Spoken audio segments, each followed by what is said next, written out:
Hello everyone, and welcome back to Value Investing Mindset. We've had a crazy week in the market, and today I just want to talk a little bit about what the heck is going on, and specifically what is going on with Alibaba stock. The initial title of this video was going to be what is going on with Alibaba and when will it recover, but I think the market answered that question today after Alibaba shares have risen over 37% on a single day. And as many of you know, since last Wednesday, March 9th, Alibaba stock crashed around 23% to a low of $75. In this video, I'm going to be talking about three things. The first, what has happened to Alibaba stock over the past week or so? Why did it crash so heavily?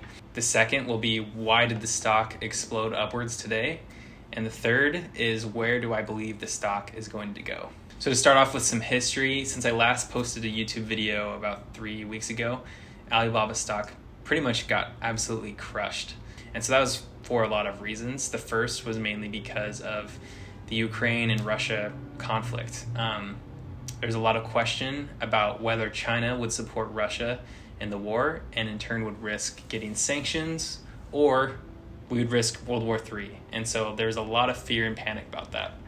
The second was delisting concerns about whether or not Alibaba would be allowed to trade in the United States.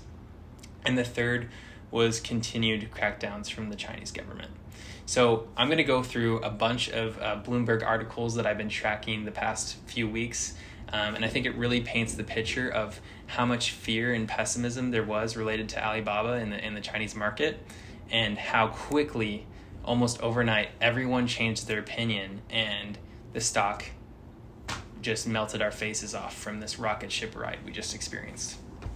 Wednesday, that's March 9th, Chinese stocks had their first big spiraling decline. This stock price essentially crashed after JD, which is a competitor to Alibaba, reported earnings. And at first I thought that it was because the earnings were going to be bad or that they were bad, but instead the exact opposite happened. JD grew revenues by over 20%, so I knew it had to be something else. But it got worse from there, okay? So on Friday, March 11th at around noon, this article from Bloomberg came out called "Why Alibaba and Other US-listed Chinese Stocks Could Cause More Pain, Headaches for Investors." This guy named Scissors said there's little scope for regulators in either nation to compromise, especially against a backdrop where US-China tensions continue to stay elevated and both are trying to reduce their reliance on the other. And then he continues to say how China handles the war in Ukraine is also in focus, as it walks a fine line between publicly supporting its friendship with Russia while trying to ensure it doesn't get hit with devastating sanctions itself. And so that was a huge fear, that China would step into the Russian-Ukraine war and start either backing Russia or militarily getting involved. And so that caused the sell-off even more for Alibaba, which you can see in the chart here. Okay, continuing on, 30 minutes after that article is posted, corrections to why Alibaba and other Chinese stocks could face more delisting threats. Now, all of a sudden, the article kind of had a small positive nugget in light of the huge fear and panic that most of the other articles were coming out with. But this analyst said, "We do not expect a material valuation discount if the companies move their primary listing location from the US to Hong Kong."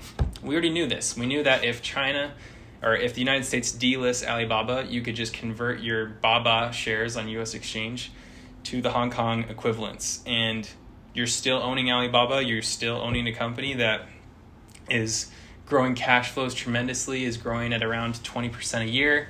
And so what? It's just, you just change the ticker and you continue on with your life.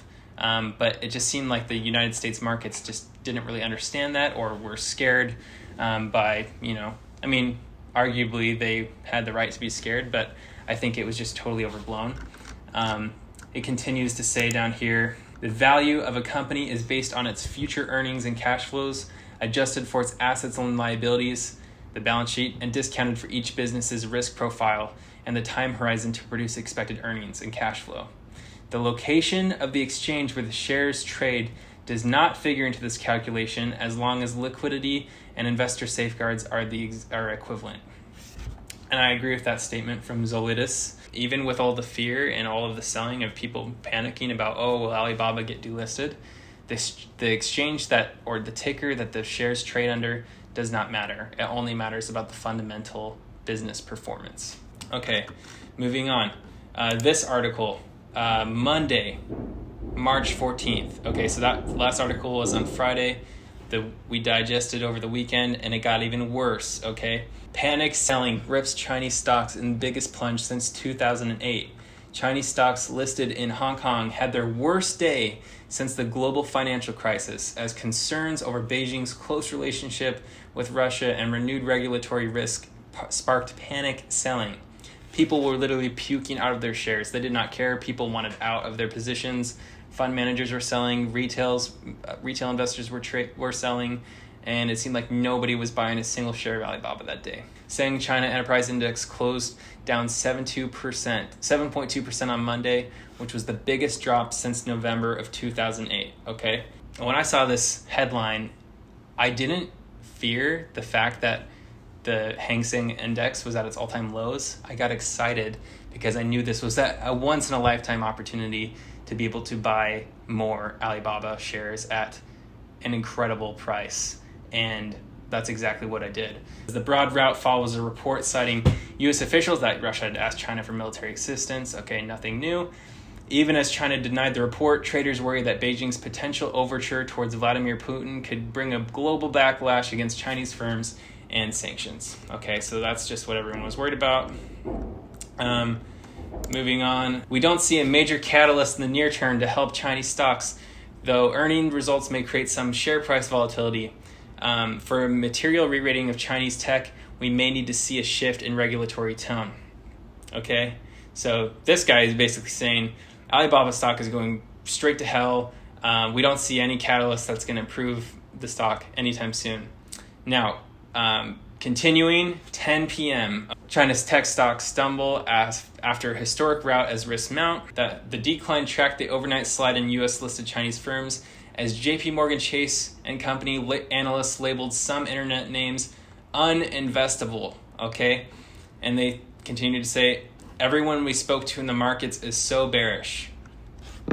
Okay, well, what do you do when everyone is fearful?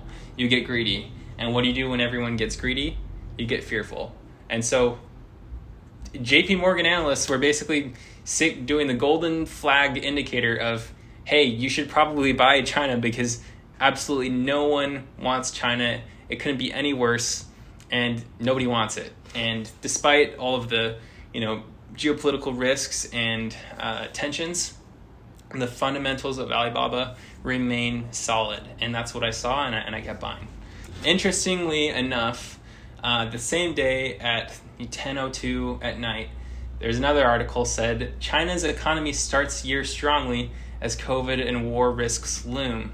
Okay, so we've just gone through the past couple days of terrible articles, but this one on the same day that all this nightmarish articles are coming out, they're saying that the Chinese economy actually showed improvement. Okay, so China's economy started the first 2 months of the year on a strong footing, although risks are growing and a number of local coronavirus cases surge, blah, blah, blah. Industrial output grew 7.5% in 2 months through February, compared with 4.3% in December. And economists had expected a 4% expansion, but they outperformed that. Retail sales rose 6.7%, accelerating from 1.7% in December, and they beat a 3% increase projected by economists. Investment climbed 12.2% during the 2-month period, which is better than the 5% estimate and last year's 4.9% growth. Okay, so basically China's economic data totally blew everyone out of the water, but nobody cared about it because everyone was scared about all these other headlines. They continued to say the outlook for this year is rapidly worsening amid heightened geopolitical tensions, putting pressure on policymakers to step up stimulus to bolster growth in a key political year. That's what I said in my last video about how every 5 years or so, China has this essentially re-election campaign where the party meets together and decides what they're going to be doing for the next 5 years. And I mentioned as part of my thesis that China typically eases up on regulations and bolsters their economy through stimulus to kind of win the hearts and minds of the people by having a strong economy. Okay, so now we're moving on to Tuesday, and there's not going to be as many articles from here on, so just bear with me. I'm getting to my point. All right, so Tuesday, 8 a.m. Relentless selling in China stocks evoke memories of 2008 crash. And here's on the screen a picture of where the stock price was at around this time.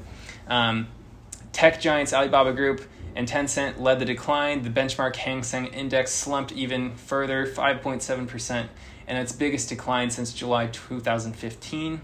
Alibaba ADRs fell 4.6%. And I thought this was kind of funny. An analyst said, "The sell-off is overdone, but so is everything else," said Andy Maynard, head of equities at China Renaissance Securities. "The market is crazy. There is no fundamentals anymore. This might be worse than the 2008 financial crisis." So we are at complete capitulation. People were so scared they were just puking out of everything, okay? Here's a graph that was included in that article showing the volatility of the Hang Seng Index, and it was the most highest volatile day ever on Tuesday. Okay, there's never been this many securities traded on a single day. So the article continues to say the relentless rout has also pushed the valuation of the MSCI China Index versus its global peers to a record low. It had never been lower, suggesting some buyers may see current levels as too attractive to ignore. Yes, I definitely felt that. An exchange-traded fund tracking the Hang Seng Tech Gauge saw net inflows of $192 million this month, set for the most since December. So the tides were starting to turn on Tuesday because people like me were realizing that China's stocks were so sold off that it just was too attractive to ignore, and inflows were starting to hit Chinese equities. Okay, so now that we painted the picture from what happened from March 9th, which was a Wednesday of last week, to March 15th, which was a Tuesday of this week, now we're going to talk about with what happened today, March 16th, okay? Why did the stock explode? So this is hilarious. So remember, all these terrible articles hit the news last week. Now 6:13 a.m. today, this shows up on Bloomberg. China makes strong vow to ease crackdowns after market turmoil. Key committee led by Vice Premier Li Hui makes statement. Stocks surged after the announcement on the promise of support. The government is actively introducing policies that benefit markets. That vow to take investors' interest into account comes after a sell-off in domestic shares due to fears over growth, risks, and regulation. This meeting reassured investors that sweeping crackdowns on internet companies were nearing its end and the government would prevent a disorderly collapse in the property market. Chinese banking regulators said after the meeting that it would support insurance companies to increase investment in stock markets. So the Chinese government is allowing insurance companies to buy into the stock market because they know their equity valuations are so low. So all of these funds are in the short term over this year are going to be able to buy into Chinese stocks. Z spurs frantic stock buying with lifeline for China market. Blah, blah, blah. After all of the Wednesday's trading session was looking like a tepid bounce off multi-year lows until the headlines started rolling from Beijing. Then greed quickly replaced the panic selling of the past few days. China's top financial policy body vowed to ensure stability in capital markets, support overseas stock listings, and resolve risks around property developers, and complete the crackdown on big tech. Moving on, the move underscored Xi's focus on ensuring economic and financial stability before a Communist Party Congress at which he's expected to secure at least another 5 years in power. That's what we talked about. By the time trading ended, just after 4 p.m. local time, that's China, on Wednesday, the Hang Seng China Enterprise Index was up 12.5% in its best session since October 2008. Alibaba Group holdings surged 27%, while JD jumped 36%. Moving on to more positive articles. This is where it gets fun when you start reading good news and realizing that everything you said you were right about. This analyst named Peter Garney said, "It's the end of capitulation. This confirms that the Chinese government sees healthy and strong equity markets as key for the country going forward. everyone is looking for an excuse to buy. Well, everyone is looking for an excuse to buy. Literally, not even 24 hours ago, everyone was looking for an excuse to sell. So I think we painted the picture clearly on why the stock market rebounded so high today. It was sell the rumors last week, buy the news today.